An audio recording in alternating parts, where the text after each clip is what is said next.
Hey guys, welcome back to Contest Prep University. Joe Klemczewski and Adam Atkinson. We're in episode 4 in our series on the psychological demands of prep, talking about body dysmorphia this time.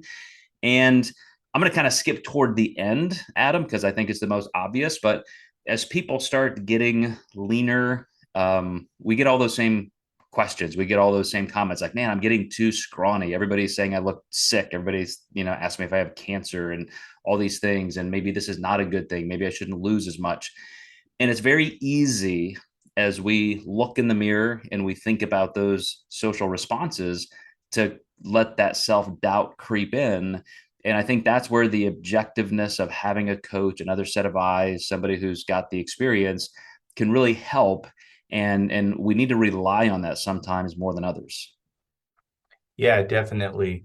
I can think of two different times where body dysmorphia really, well, maybe three, off season, really deep off season, transitioning into reversing, and then just in prep, looking at your maybe Instagram competition or people who are posting photos. So, you know, the the one thing I'll tell people is you really don't know until you show up the day of the show. I've done this for 20 years, and I would say since 2013 or 14, a lot of times I knew who my clients were going up against.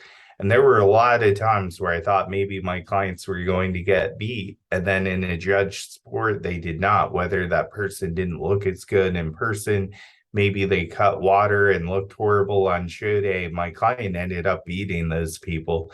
So you spend a lot of time, worrying about stuff that you shouldn't. And then transitioning into the off season can be really difficult for people. So one thing I like to tell people is when a NASCAR driver is driving home from their win, 70 miles an hour on the freeway probably feels pretty slow. But, that's the top speed that the average person drives every day, which is pretty dangerous. So even when you're transitioning in the off season, you may not be stage lean anymore, but your physique's still really dangerous and elite. And a lot of people just have a hard time coping and dealing with that.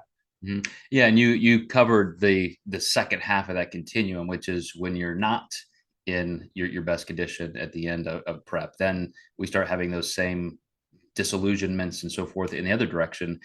And the thing that I would say is the more you can make that part of the sport objectified, which I know sounds weird. We don't want to objectify other people's bodies or our own.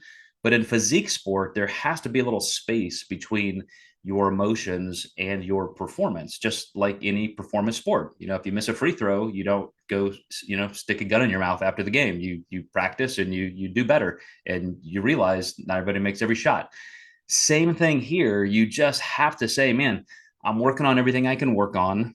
I'm getting the experience of knowing my body more through yet another prep, yet another off season.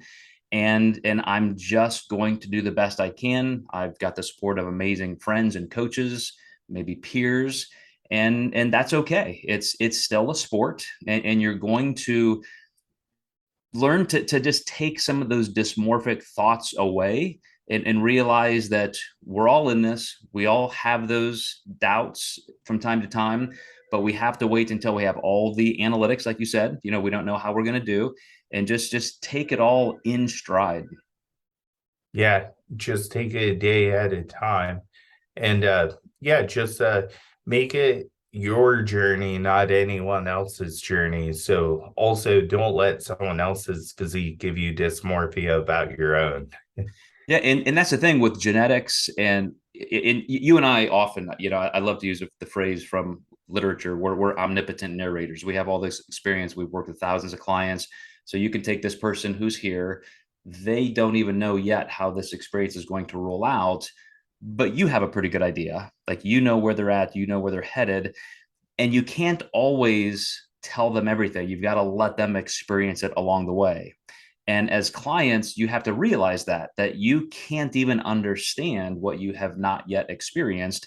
And so to just take it a day at a time, and especially if you do have some of these some of these psychological stressors of how you look and how you appear to other people, talk to your coach about it, talk to friends, talk to other people, because the more you sit inside of your own brain with that, can often be the greatest deficit of all. Yeah, absolutely. All right, guys, we have one more episode to go. Adam started to touch on it a little bit with transitions. So we will see you next time in episode 5 in Contest Prep University.